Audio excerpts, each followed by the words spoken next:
Hello, beautiful people. Welcome to yet another fabulous day together.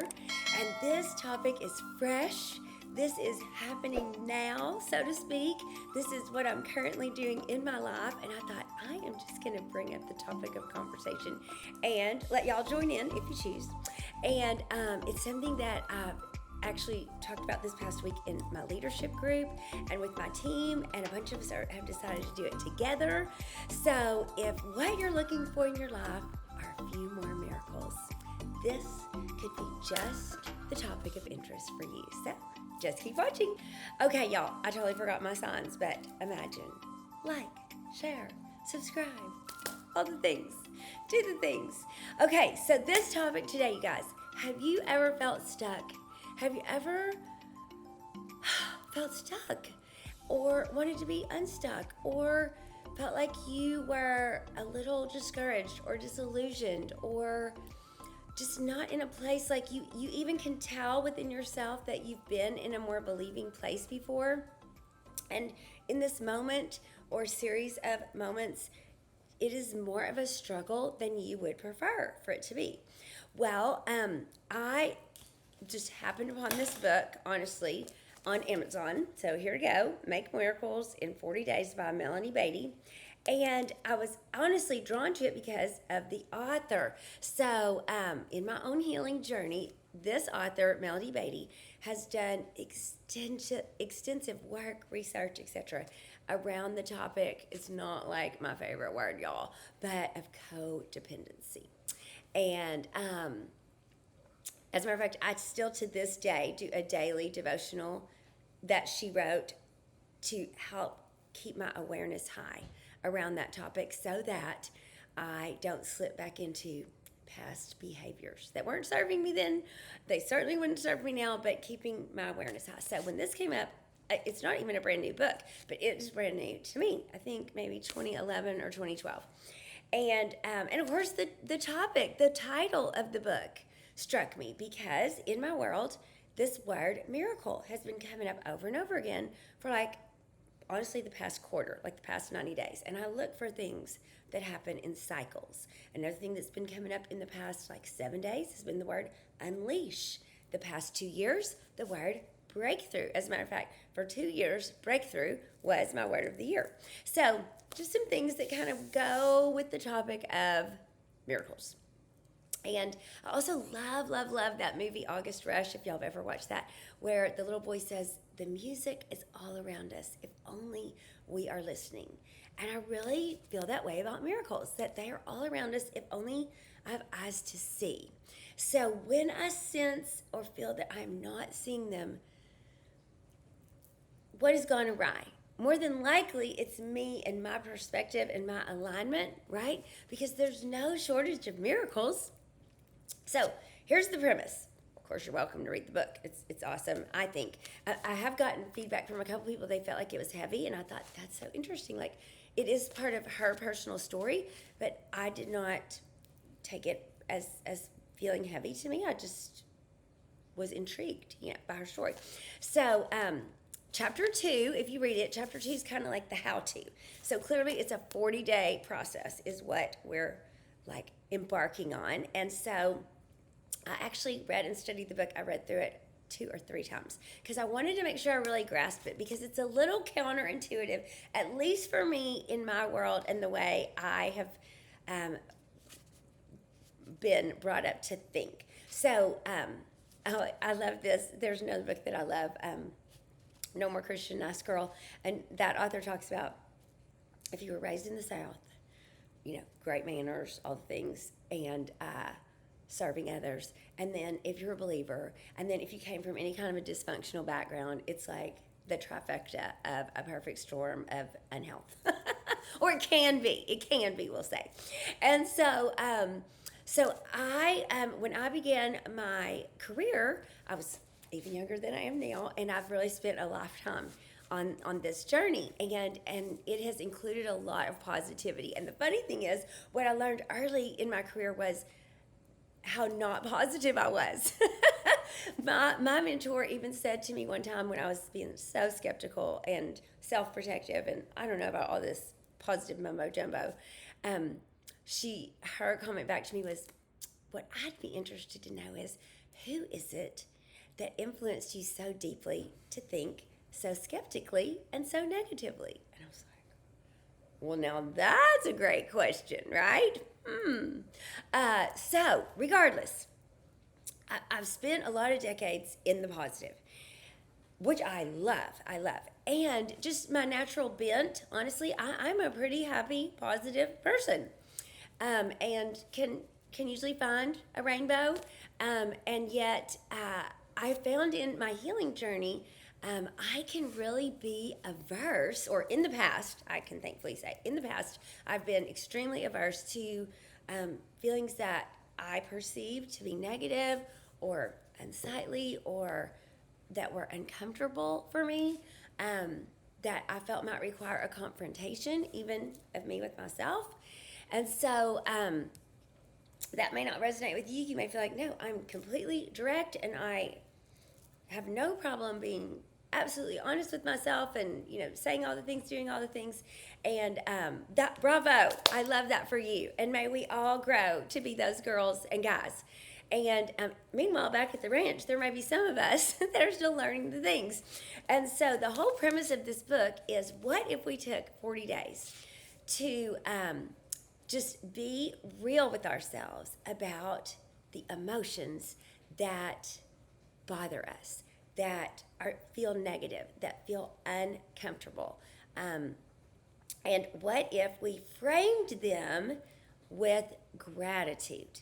Okay, so as a matter of fact, one of these things that she says in here is, a monkey can make a gratitude list. Like, I'm thankful for my bananas, I'm thankful my trainer brought me water, blah, blah, blah. But it takes a deeper thought process to be willing to sit with, if you will, taking a moment to go deep enough to see what are the things right beneath the surface that don't feel as great to me. Because a lot of times, those are the emotions that are running the show. Whether we are in a place that we're ready to admit that, surrender to that, confess that, if you will. And so this is why I needed to read the book a couple of times, because also I have tended to not want to, I really believe in writing things out, journaling, all that. And I don't love, I do love the process of getting things out of my body, but I thought, I don't know about for 40 days, like specifically writing down things that I perceive to be negative, bring up emotions if they are things like resentment or inadequacy, insecurity, maybe an unforgiveness, jealousy, envy, any of those emotions that are not beautiful and glamorous and kind and prosperous and that we really want to advertise, to the whole world that we may be experiencing. So, hence me studying the book, a little bit more. So, one of the premises that she talks about is, if we can get ourselves used to being in a practice of processing through our own emotion, because usually we have two reactions if we have and realize we're having an emotion that we perceive to be uncomfortable or bothersome. We either go into resistance, which is kind of like, like la la la, cancel, that's not what I'm feeling. Or we go into the second phase, which is a deeper commitment, which is the big D word, denial. And that usually involves some stuff it down, let's just put that under the rug. That cannot be what I'm feeling like. No. And so the premise is, as we begin to deal with these things and write them out from a framework of, I'm so grateful today that I'm noticing that I feel angry about ... I'm noticing that I am feeling anxious. What's underneath that anxiety? What is causing that? Writing those things out. Of course, we would never be grateful for a tragedy. So an example is, she talks about the death of her son that would never be something she would put even in this exercise, right? But one of the examples she does write around it is, I'm grateful that today I'm experiencing missing the presence physically of my son, and I'm feeling the loss of not getting to see him grow into a man and see what he's gonna decide to become when he grows up, and who he chooses to be his life partner, and if they have children, and some of those things. So you could frame or reframe, according to what feels best to you. And my mentor had given me a new little journal that she had written in. So, of course, I loved it because it had her handwriting in the front of it with a message to me. And so, this is today's. I'm just fixing to write it out. So, Project Miracle, day 6 is just day 6. And today I am grateful that. And it's interesting, y'all. The first day I did it, I was like, I was surprised by how great I felt. I felt like I just downloaded everything. Well, then a couple of days later, I could only think of 2 or 3 things. Then just yesterday, I thought I was really in a great place. Y'all wrote out 3 pages of bullet points of things that just begin to come up. Now, it's best to do it in the first half hour when you're waking up before you can kind of intellectualize. Well, I am feeling that, but I know that, when this and this and this happens, that's going to make me feel better. We don't need to intellectualize. You don't need to edit yourself for you in your journal, okay? Just be really you. 2 other lists that you're going to make. So the daily list would be Project Miracle, okay? And I love that we're calling it that. We are expecting in 40 days to see some miracles show up. The next list is a goal list. So in the next 40 days, these are some of the goals that I have that I would like to see, accomplished, materialized, whatever. And then if I could wave a magic wand, these are the things I'm looking for. That's your third list. So Project Miracle list, that's an everyday list. And that's where we're getting out those emotions that we know are not serving us, but we are become aware of them. And we're not going to judge ourselves. We are not trying to fix anything. We're just going to get it out there. And we're just going to observe it and get it out of our body, and then we're just going to see what transpires as we continue on our road.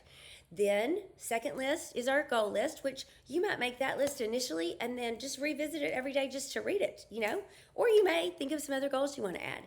And then number 3 list is the if I could wave a magic wand list. This is what I would love to see and experience coming from these 40 days, okay? Now, we may or may not see all that we're looking for in a 40-day period. We might decide we want to extend it, or we may see so many things. So I'll tell you something that I've already had just in these first 5 days.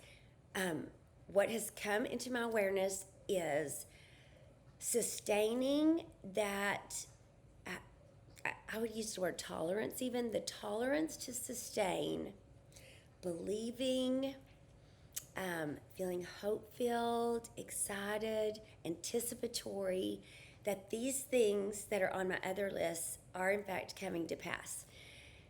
I can sometimes get discouraged when something happens that I perceive is not me moving in the direction I'm wanting to go, right? I don't know if that happens to you. Some of us have a wider bandwidth, a deeper bandwidth. And in seasons past, I have. So that's a muscle that I'm really wanting to grow again.